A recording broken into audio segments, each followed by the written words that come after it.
Matthew Macklin. This could be one to savour, could be one to remember.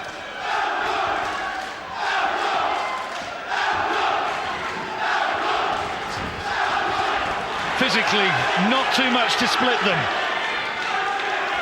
Macklin, although the younger man, has had more fights, has Irish parents, sisters here, his mum and dad as well. And Wayne Elcock, Birmingham through and through, and both of them really popular figures on the fight scene. And you can hear, to those who paid their money, bragging rights in this city count for an awful lot. Well, I believe the better boxing will probably come from Elcock, but undoubtedly the power has to lie with Macklin.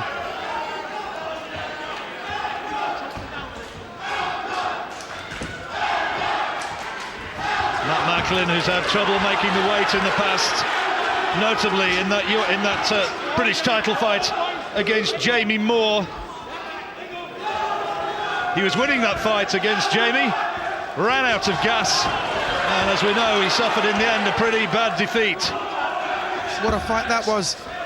Well, it was one of the great fights, wasn't it? Yeah, superb fight. Fantastic fight. Hence the move up to middleweight. He has equally just a harder task in front of him in Elcock.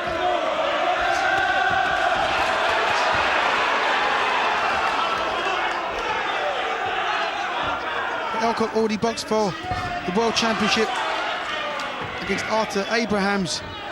Unfortunately come unstuck in that one, but lost a very, very good, very strong champion. Well, Elcock wants a rematch. I think there is an argument. I know Kelly Pavlik gets the headlines being based in the United States, but there is an argument that Abraham's the best middleweight out there right now.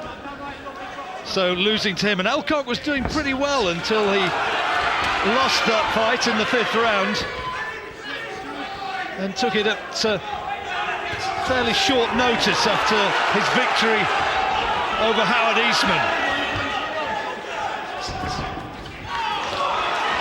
Macklin started fast.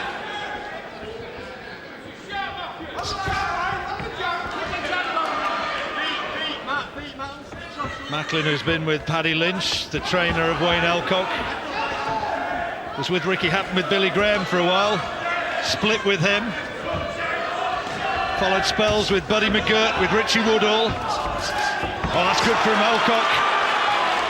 Good hand speed from the champion, but the aggression has come for the most part in the opening 3 minutes from Matthew Macklin. Good opening round.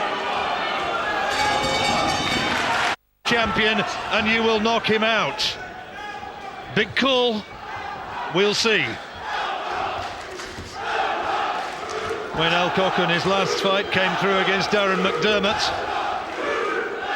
McDermott very popular around the Wolverhampton way, tall lad, and they were trying to say this week that had that fight not been stopped, McDermott got a bad cut. It was stopped after just 2 rounds, that Elcock would have knocked him out. Well, I was at that fight, and that certainly wasn't the way I saw it. It wasn't the way I saw it either. But Elcock has already regrouped in this fight as early as the 2nd round, keeping a tighter defence. Got clipped with the right hand in the 1st round, didn't like it. So what you see is now he's got his hands up and his chin tucked firmly down into his chest. And pacing himself quite well. But equally, that's what Macklin has to do. Has to pace himself. In the Moore fight, he went off far too quick and paid for it in the last quarter of the fight. That's good from Macklin.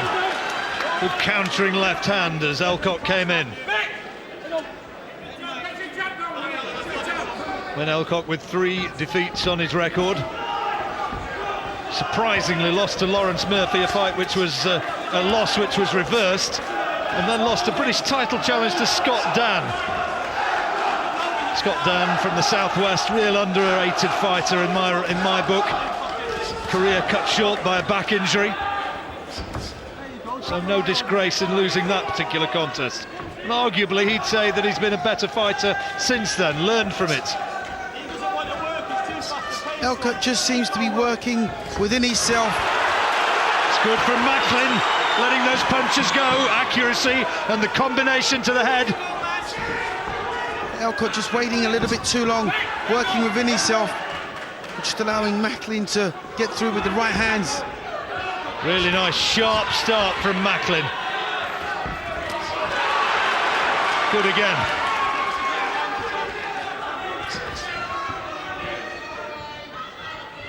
Macklin, I was talking to both him and his trainer, he's saying that he's gone back to the boxing skills that served him so well, brought him the ABA title as an amateur. He said that when he was with Billy Graham, maybe he was trying to concentrate too much on power and maybe just to fight too much like Ricky Hatton. Well, you know, that happens in quite a lot of stables. You get a star, then everybody wants to fight like that star in the stable. It doesn't suit everybody. So yeah, it's what we're seeing from Macklin is a much more controlled aggression. He's trying to box his way in instead of just winging the shots in. Well, he started well in the first round, showed himself to maybe have an edge in power. Elcock not having things his own way.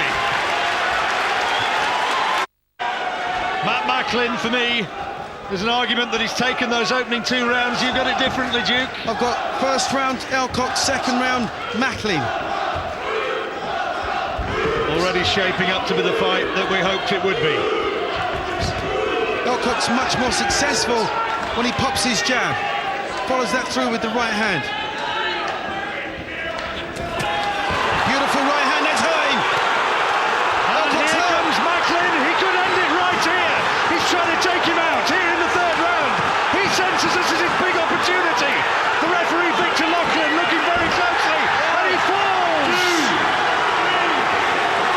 The champion is down and unsteady. Is he going to be allowed to fight on? Never saw the right hand coming. Went straight over the top, and Macklin just needed to take half a step back and finish him. It could be